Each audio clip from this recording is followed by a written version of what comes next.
I'm David McGee, and this is the Mayo Lab Podcast.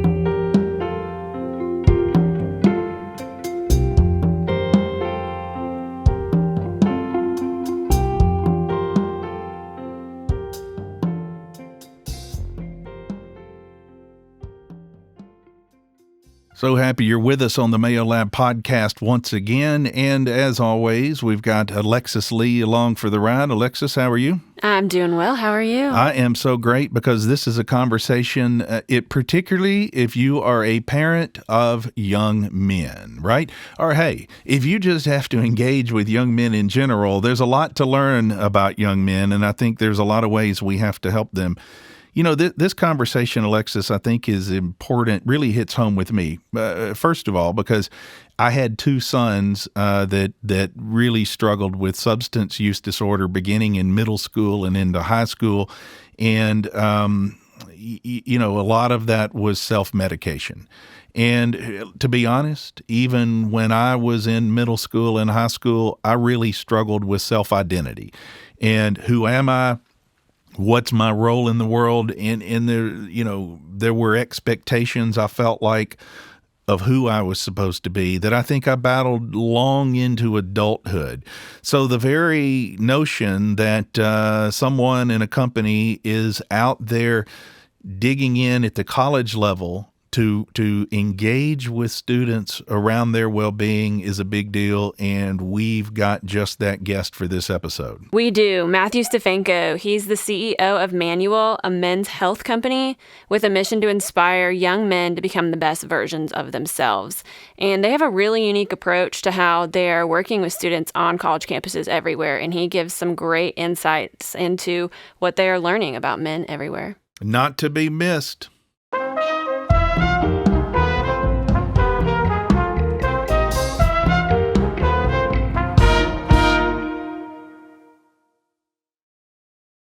Matthew Stefanko, welcome to the Mayo Lab Podcast. Thanks for having me. All right. So, look, you have started a company, Manual, that seeks to help young men find their way. Help me understand, what is this company and what's your mission? Yeah, sure. So at a really high level, Manual's mission is to inspire young men to be the best versions of themselves. So that's the kind of short of it. Really, the motivation behind Manual is ultimately, like many things, what ended up being the design of it in many ways. But a lot of that was personal, but then also what I was seeing sort of in my professional career. So personally, I grew up in a relatively small kind of, I guess increasingly suburban town in Minnesota, but a lot of the men that I grew up around were, blue collar, truck drivers, military, et cetera, and sharing their perspectives around emotion, vulnerability, all these sorts of things. That wasn't really normal growing up. And I think as I've done this more and have had more conversations, that's not really unique to really any part of our country. It's actually pretty universal in a lot of ways. And I struggled myself with mental illness, specifically anxiety, and it took many years into college after of dealing with that, using alcohol as a coping mechanism, like so many young men and young adults generally do. And that was all kind of that was what really inspired me to move into the behavioral health space in general. And so I had different stints in Baltimore City at their health department. I was at Shatterproof, a nonprofit focused on addiction. And when I was at Shatterproof, that was really the motivation behind Manual from a professional standpoint, because I was seeing two things. One, the campaigns that we were running around health promotion were extremely successful, except with one demographic, and it was men 18 to 30, 18 to 35. We couldn't figure out how to get to them. And then second, and critically, when I was looking at the overdose data, who was dying? It was men in their 30s, 40s, 50s, right? And men in their 20s and more generally. But so we were there was this interesting thing of like, this is the group we got to get in front of if we want to save these lives, and then they're not, compelled to use it. And I just started this exploration of what's going on with young men in our society today, and seeing the graduation and enrollment rates rapidly decline, seeing the suicide rate being significantly higher, and men were just retracting from all of these institutions and not utilizing them. And it became very clear to me that it was because of the way typically we talk about health, wellness, all of these things, the way we design it are completely at odds with the way that men are socialized, right? So if you're raised one way and then you get to an environment where it's saying you need to be in touch with your feelings, you need to be vulnerable, you say, well, that's not for me.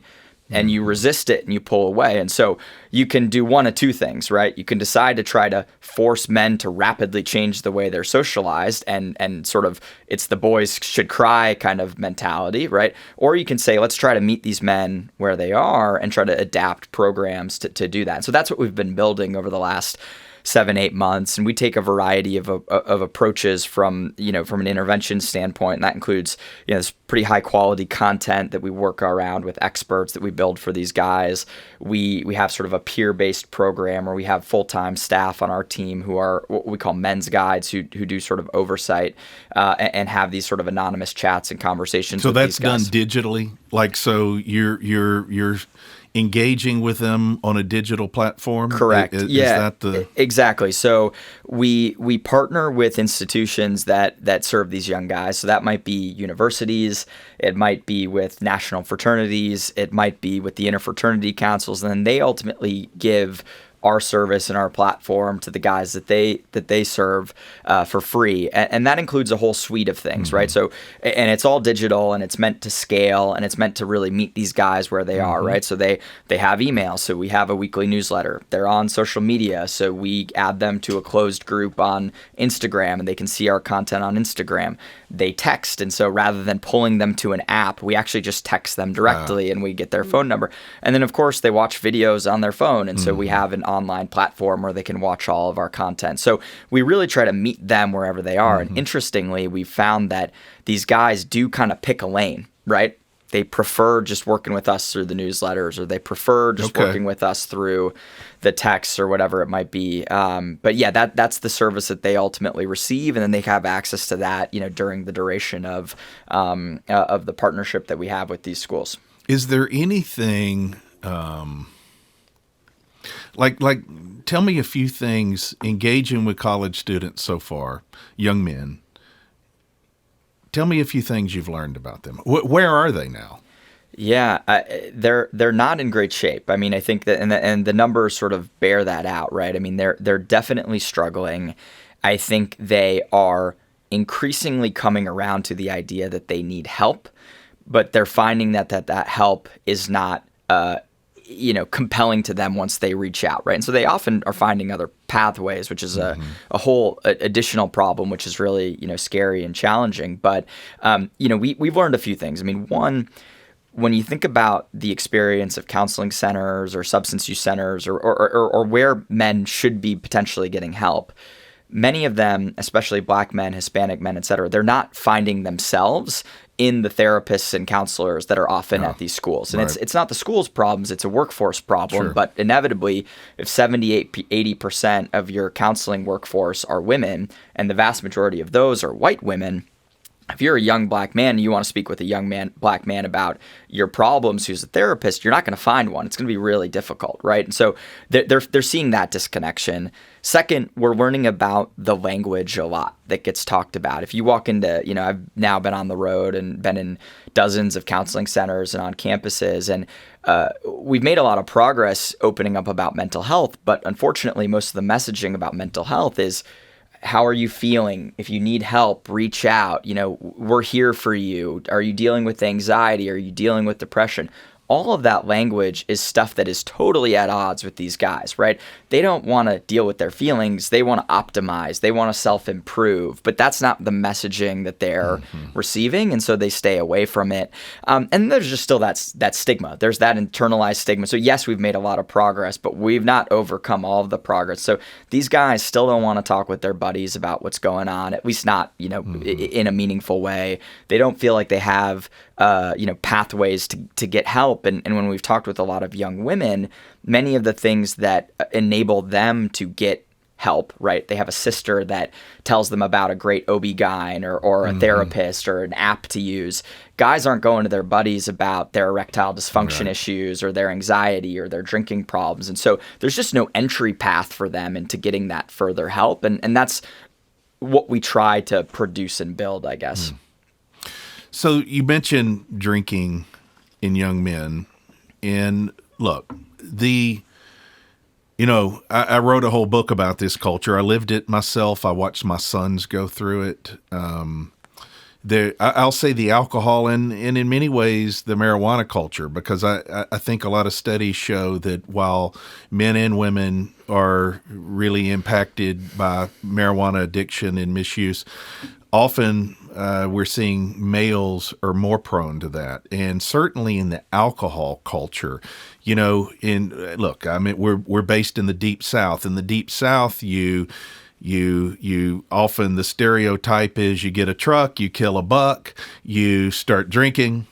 So this substance culture in many ways, from Minnesota to the Deep South is so deeply ingrained in young men in so many ways that it's almost an expectation for some, this rite of passage, this pronouncement. I mean, do you see that? And if so, I mean, what's our way out of that? Yeah, it's a big question, and it's absolutely part of it. And I think one of the biggest challenges that we have in the university setting, and I know we've talked in other conversations about, the need to go even further upstream. So, I mean, that's part of the conversation, right? Is that we are talking about substance use education too late, right? So, like, when I was growing up, even though I stayed away from substances until I got to college, every Christmas when we were out at the hot tub at the random, courtyard in the middle of nowhere, all of the adult men were 5 beers deep or a few beers deep or whatever it was. And it never even got to a point of problematic substance use from my perspective, but it was there. It was the culture. And so you do feel like as you're growing up, you have to adopt that culture. So earlier education is key. And then I think there's a translation or a conversation that we need to have with our young men, but really, young adults in general, about identifying whether or not you have a problem relative to a bunch of other people who are behaving in the same way. And that's the problem that I think a lot of these young guys have, which is that the education that they're receiving feels very binary.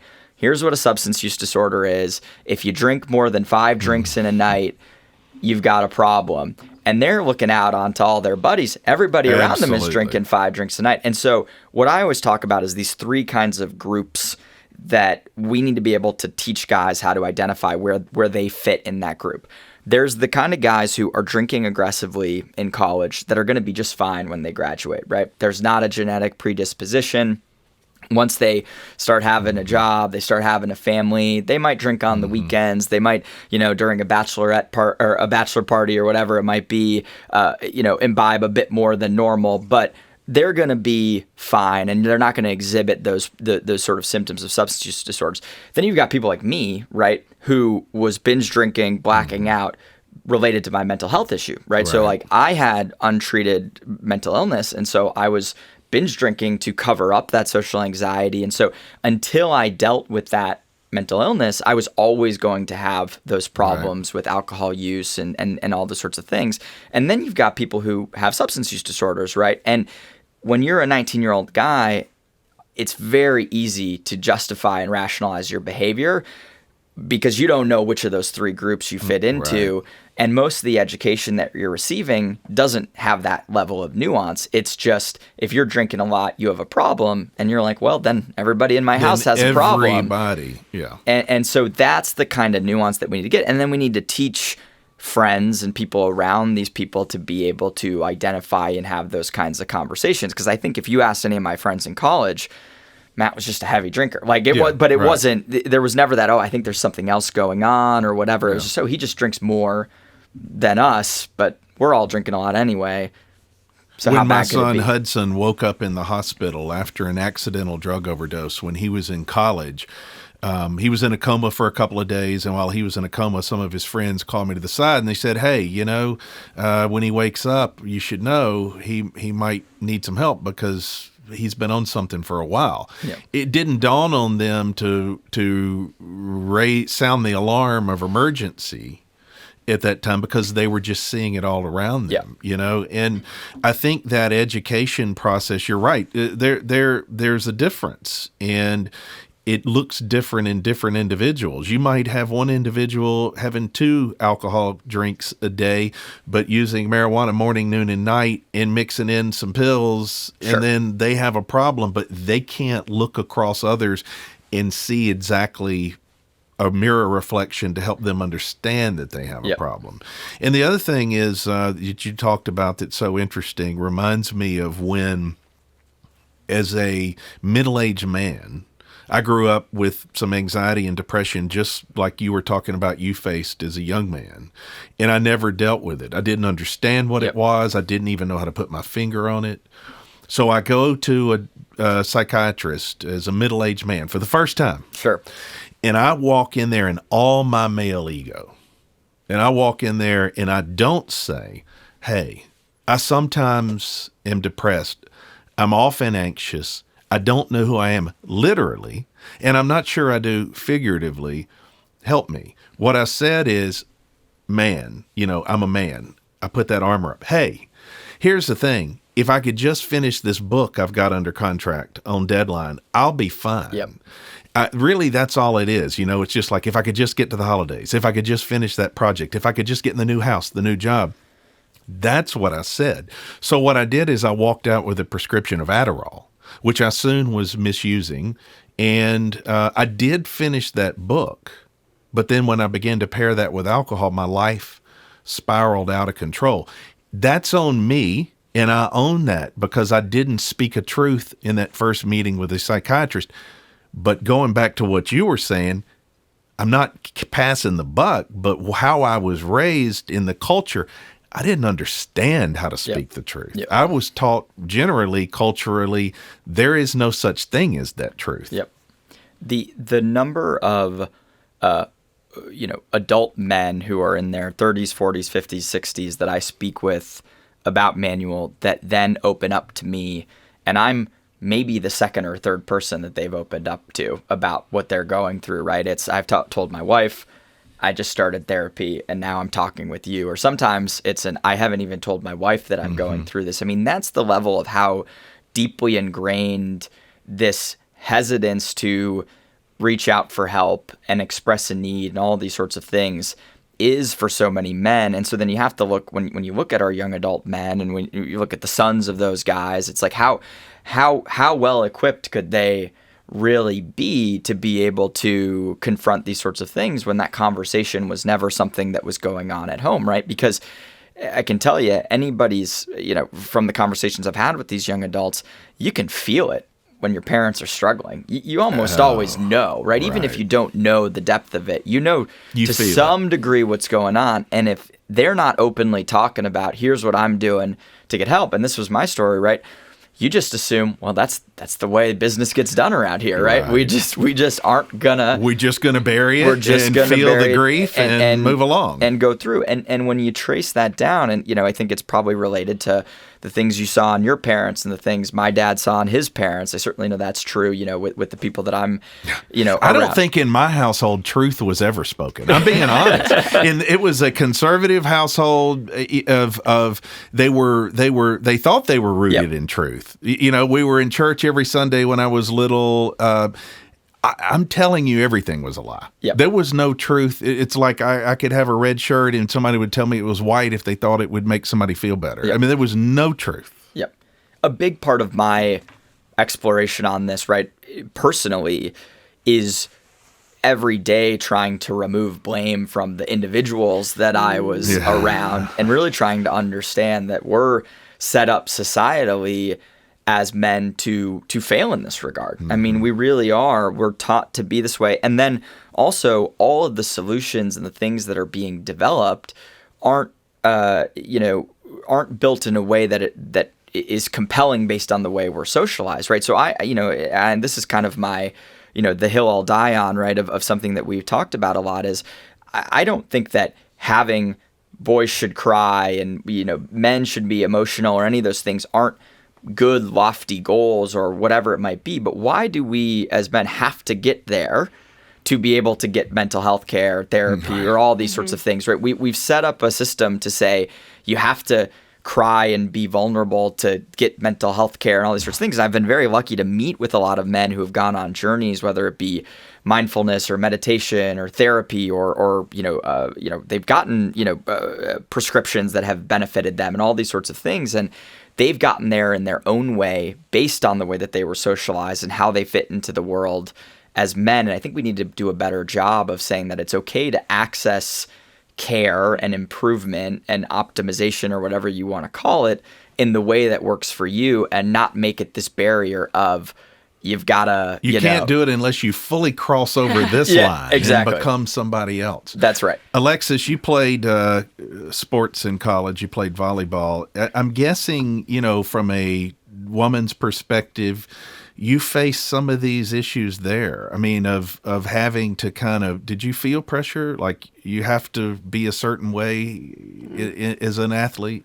Oh, yeah. There's always that pressure of you're going to show up on time. You're going to do 5 extra reps. You're going to do what you need to do to get the job done. But actually, you're going to do more than you need to do to get the job done because we expect this level of you. And I think we are doing a lot better job now in the athletic space of having these conversations with athletes of it's okay to cry. It's if you're hurt, you need to take care of your body. If you're struggling, let's talk about it.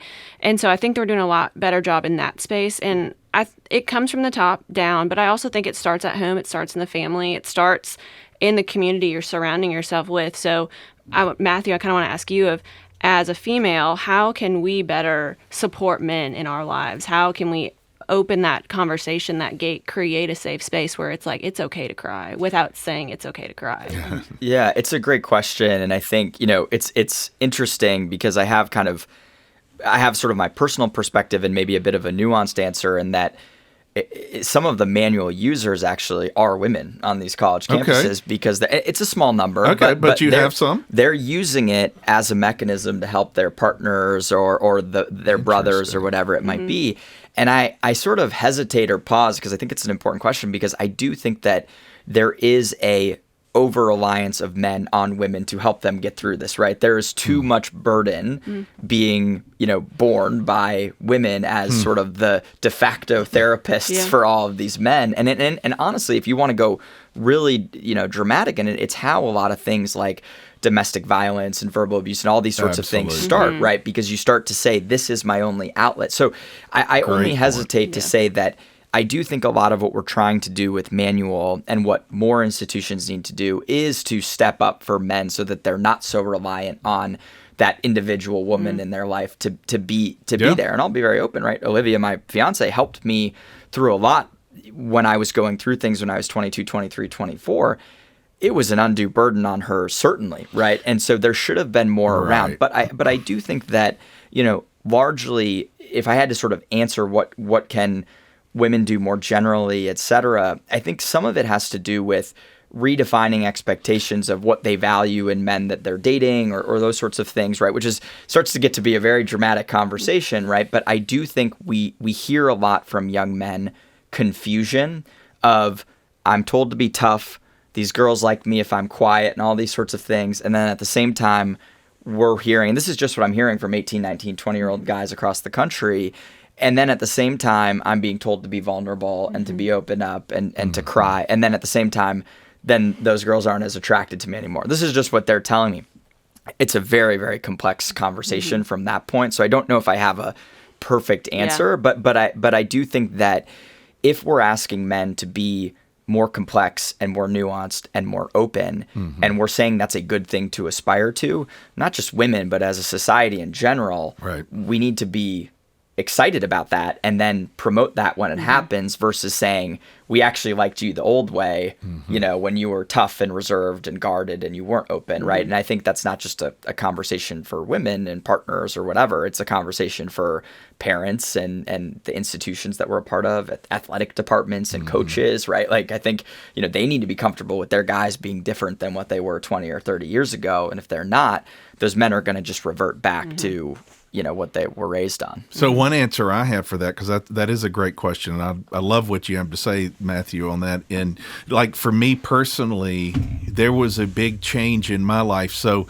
in my marriage, even when, I felt as my wife would have a position of fear around things. Like you're talking like you don't know if you want to stay in this job because you feel like you're called to do this. She would feel fear around that. And what I always say, I'm a broken record about being seen and heard, right? I can't say that enough. It's a big shift for us when I begin to see her and hear her, not around expectations of her, just who she was, and really hear what she was feeling.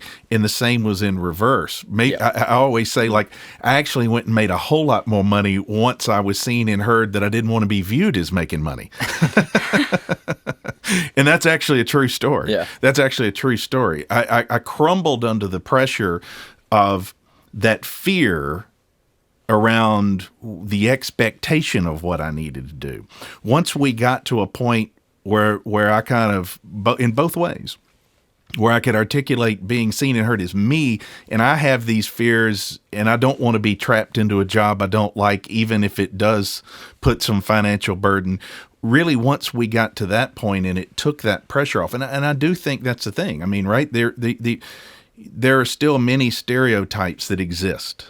And I wish I could say that we still don't often see men in a perspective of, you will go be the breadwinner. I mean, it is the 21st century, but that still exists in many respects. And men also place that pressure on themselves, I think it's about, and we talk about this a lot, of sort of redefining all of the words that men are raised on and really trying to change that. So I don't personally think there's anything wrong with wanting to be resilient or being a provider to your family. Those That's are right. both, if you, I don't even know if you'd call those masculine traits. Those might just be human traits, but regardless, they're good things to aspire to. And I think most men would say they want to be tough and resilient and providers to their family. It's the second degree of, what does being tough mean, and what does resilient mean, and what does being a provider mean? Maybe for your family, it means stepping up and raising the kids and being around, right? If your partner's the one who's out,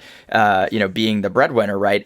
But you've got to be comfortable with that and not tie your identity up so much with it. Or for resiliency, I often talk about how I don't see resiliency as holding on and resisting getting help as long as you can until you break down and hurt all the people around you. Right. But growing up, that's what I thought, and that's what I was taught. Now I believe that resiliency is saying, I've got this issue, I'm going to go nip it in the bud, and I'm going to get rid of it or manage it to the point where I'm not going to hurt the people around me, and I'm not going to cause these issues and all those sorts of things. So it's not about punishing the idea that a lot of these young men have with just saying, I want to be tough, I want to be resilient, I want to be a provider, I want to be seen that way. It's about saying, what is the actual manifestation of that to the people around you versus what is the sort of faux expectation that you've built up that actually, if you kind of unpack it, isn't as good as it seems. But that requires a whole kind of community effort. And Alexis, to your point, I mean, it's everybody's kind of got to get on board with that. And if you don't, then that foundation starts to kind of crumble.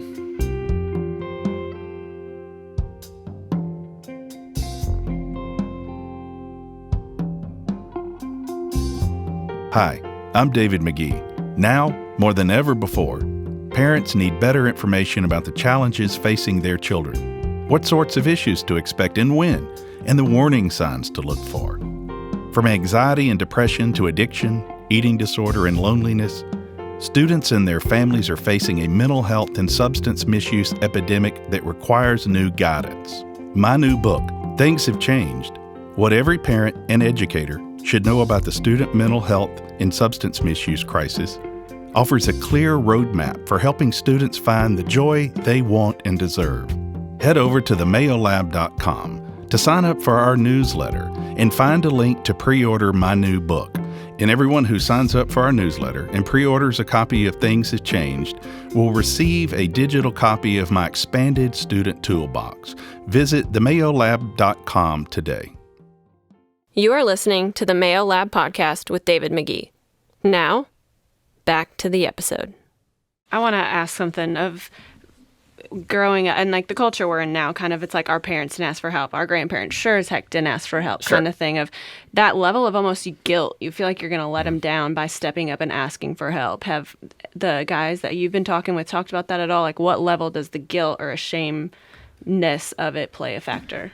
Yeah, I think it's starting to shift. I mean, I do, I graduated in 2016. When I talk with the guys that are on these campuses now, I mean, there's a monumental kind of sea change that is happening around that guilt piece, I think.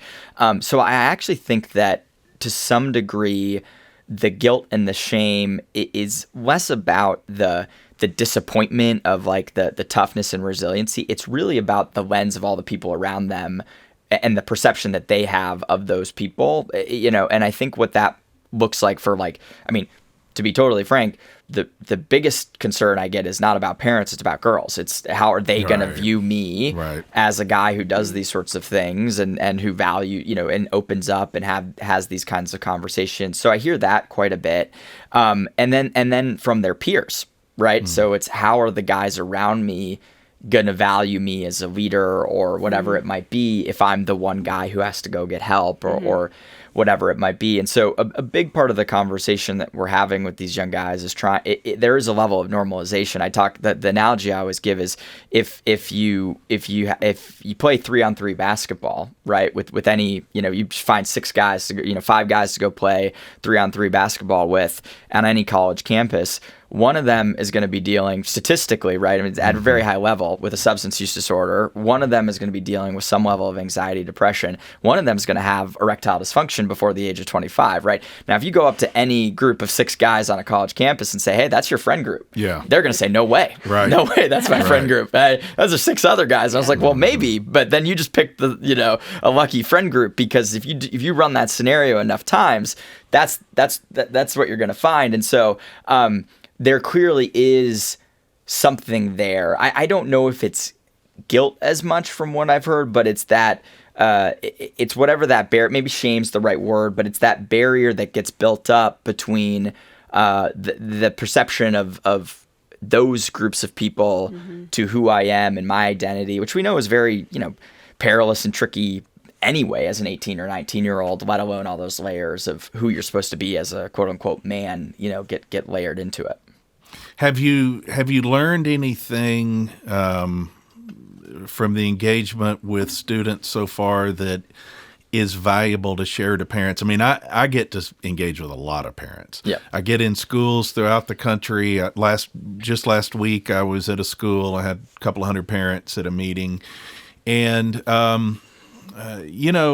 parents continually line up to ask me, help me communicate with my young man. Yep. I mean, they don't know how. They feel like they get bottled up and they can't chisel their way through. Yeah.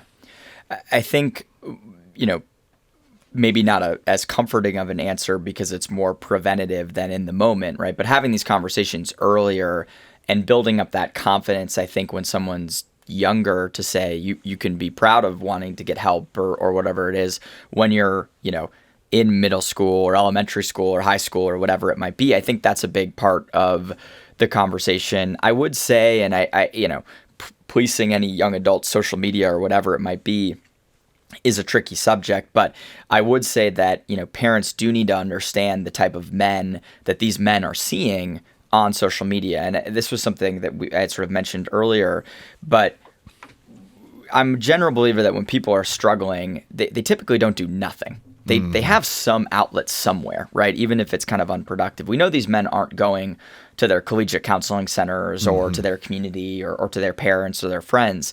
And a lot of them have found these sort of safer spaces online through these kinds of well-known sort of chauvinists like Andrew Tate and people like that who are on social media, Liver King and Fresh and Fit podcasts, and all these people that you may have not heard of or parents may have never heard of that have millions of followers and who are espousing messages of that meet these guys where they are, right? So that idea of we hear you, we see you, we know that you're struggling, and not questioning that or debating it, that's the first line that these guys take on social media, and that welcomes these guys in. And so they're seeing a lot of content that is justifying a lot of their behavior.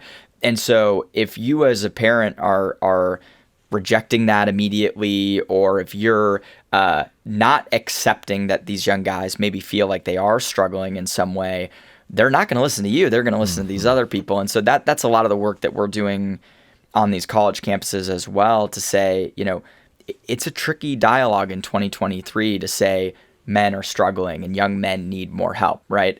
Because in many ways, men still have a significant amount of power. It is a tricky dialogue, right? Have a significant amount of power in society. They hurt a lot of people. When you think about sexual assault and domestic violence and all these sorts of things, it's hard to square up in our dialogue why we should give young men more support while simultaneously, one, they've had a lot of support for many years, and two, they do all these potentially negative things. And so what I can say is, if you double down and go to these young guys and say, actually, you should be just fine, do the work by yourself, they're going to find another outlet, and that other outlet is even worse than what they've already been consuming. And so it's a tough dialogue because of where we are in today's society. There's no perfect answer, but I do think you've got to at least empathize with what they're feeling, even if you don't totally agree with it, because that's how you get them on the path to getting more help versus pushing them towards these people that I can tell you are pushing out a absolutely, message because of we empathy. want fewer of those problems Correct. you talked about. Correct.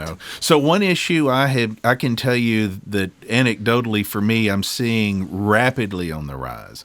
I'm no counselor. I don't pretend to be, but because the McGee name is on a university center at the University of Mississippi that helps students, and it's named after my late son, I get a lot of first-level reach out from parents and students all over the country, not just at the University of Mississippi, who will say, hey, I'm struggling, or my child is struggling. Where would you turn for help? So my role is consistently to not even pretend to be a counselor, but get them quickly into counseling, right? I'm a first step. Oh, well, yes, let's get you right in. Here's some places to go. The thing that I'm seeing rapidly, let's say 2 years ago, I would see plenty of female eating disorder. Where do I go? No male eating disorder. Sure. Suddenly, in this past semester, I heard from 3 to 4 young men or parents of, it's just rapidly showing up on the radar of male eating disorder. Yeah. There was an interesting article in the New York Times, I don't know, 6 months ago or something, about the concept of gainorexia. Yes, I saw that. And this is, I actually think, I think you can pretty easily connect one dot to another of men are feeling disconnected. They go to social media to find space. They find that space. Those right. are inevitably, they're just multi-level marketing hustlers, right? I mean, that's what they're doing. They're trying to sell a product or whatever it might be. And they do that by something very similar to what, engendered a lot of women's eating disorders and things like that. They set expectations that are impossible to achieve unless you do something behind the scenes that nobody else is going to achieve, right? So, there was this kind of notable, story that's it's comedic, but at the same time very sad, and I think telling to this situation of this guy, Liver King, who has millions of followers. All of his videos are him eating raw organs and raw testicles and all these sorts of things, and all of these men are buying his desiccated pills, right? These desiccated bull testicle pills, right? Because they're trying to get bigger, and they're massively changing their workout routine, the way they eat, the way they see themselves, right? And it turns out that Liver King had been on a just exorbitant amount of steroids for a few years, right? Now, that doesn't get talked about. These guys don't know about it, right? And so they're sitting there saying, I'm doing all the things that this guy's telling me to do. It's not showing up. I've got to go even more dramatic. So then I've got to do something else. I've got to do something so extreme and so intense that's going to push me to a point of being very unhealthy, having an eating disorder, or whatever it might be. And so, I think these things are intimately connected. And it's why in a lot of the work with Manual, we don't try to necessarily have the first conversation with these guys be about anxiety or alcohol use or whatever it might be. Sometimes the first conversation is about sleep or sexual performance or just fitness or whatever it might be, because that's something that they do want to improve on right now. They might not want to improve on their mental health, but they want to sleep better, and they want to be better at sex, and they want people around them to find them more attractive, and they want to make more money or whatever it might be. And so we try to start the conversation there and actually say that being more mentally healthy and having healthy exercise habits and healthy eating habits, all those things are going to contribute and be connected. But yeah, it's a huge problem. It's going to continue to get worse. This industry is rapidly kind of propagating very, I would say, kind of quietly on social media, but it's gigantic. It and is. It's really rough. It seems to be happening fast, Yes. And so when you think of when you think of what young men face, I mean, there's the, when you there's no getting away from the football culture. Look, I watch football Saturdays, sometimes on Sunday, because I grew up in that culture.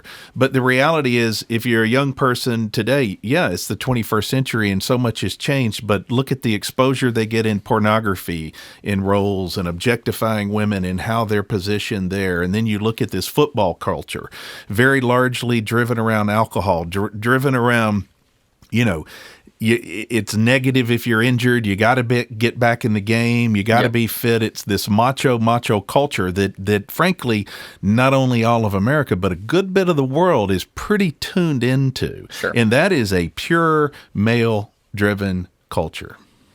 I think that, and this is maybe a little bit outside of the football culture, but also sort of the social media, but I think there's connection pieces is like what you really have to do with young guys is have kind of honest conversations with them about what is attainable for them, how they should mix up what they want to do with this kind of broader culture that they're seeing. Because I think a lot of where the challenges happen is when young guys start to project what they think they should be based on what they're seeing from these, whether it be celebrities or influencers or athletes or whatever. And so if you're sitting and stewing all day saying, I can't be that, but I want to be that.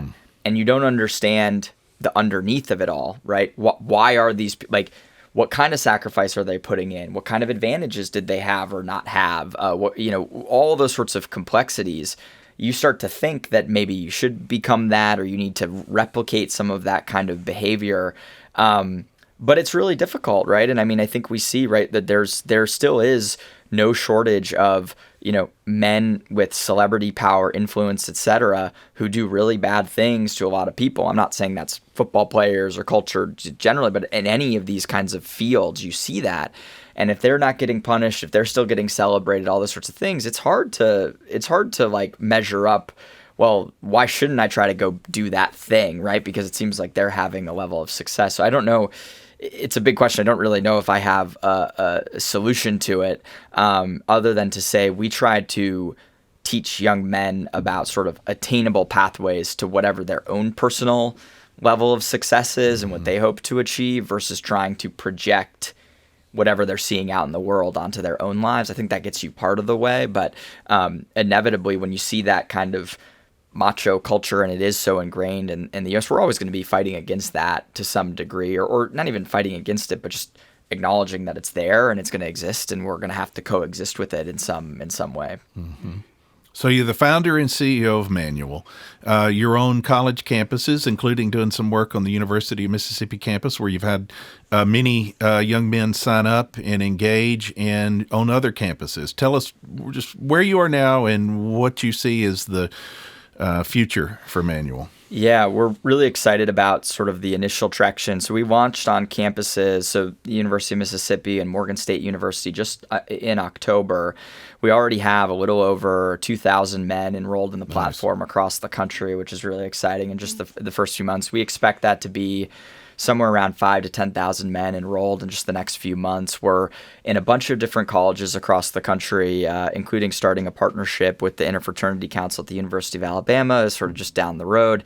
And then I'm really also proud of the work that we're doing with HBCUs and some of the Hispanic serving institutions. So we have an incredible partnership with MSU Denver. There's a real men's health leader out there, Dr. Steve Rissman, who's been a real champion of us. And then some work with Elmhurst and Morgan State University University, Clark Atlanta, all of these conversations that we've been having about young men are even more complex and interesting and difficult when we talk about the culture of Black men and Hispanic men and GBTQ plus men, how all those sorts of things start to intersect and become more challenging. So we're really trying to figure out how to serve those men as well, and continuing to just try to expand the types of content that we're doing, expand the diversity of our team so that we can better serve more diverse men across the country, and hopefully be in a position where we're serving tens of thousands, hundreds of thousands of men over the next couple of years, and giving them one of their first opportunities and resources to engage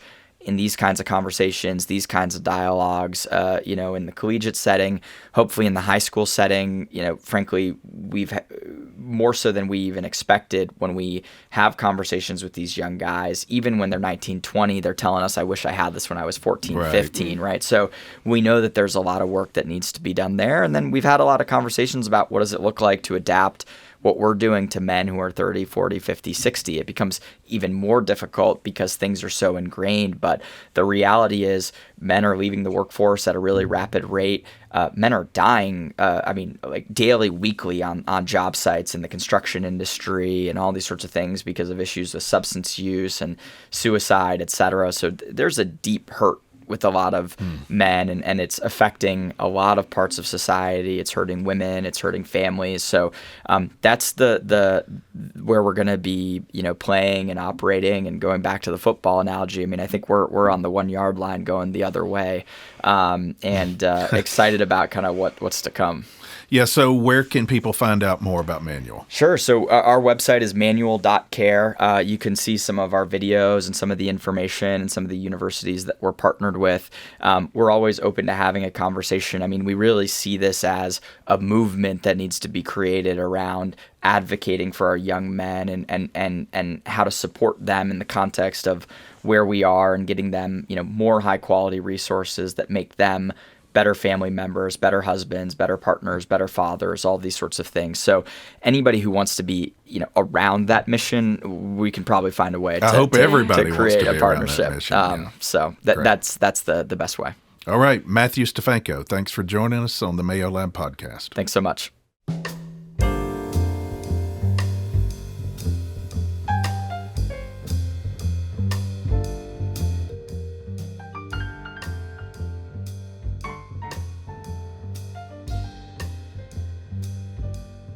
Thank you for joining us on this episode of the Mayo Lab Podcast.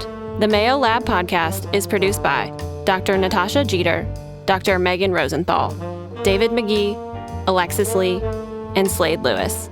This podcast was recorded at Broadcast Studio in Oxford, Mississippi. The show was mixed and mastered by Clay Jones, and our original music was composed by Slade Lewis. The Mayo Lab Podcast is brought to you by the William McGee Institute for Student Wellbeing. For more information on the Mayo Lab, head over to themayolab.com and follow us on social media at the Mayo Lab. If you enjoyed listening to the Mayo Lab podcast with David McGee, we need your help. Tell others about it. And we'd love for you to subscribe, rate, and give us a review on iTunes, Spotify, or wherever you are listening to this podcast. This podcast represents the opinions of David McGee and guests of the show. This podcast is not intended to be a substitute for the medical advice of a licensed counselor or physician. The listener should consult with their mental health professional in any matters relating to his or her health or the health of a child.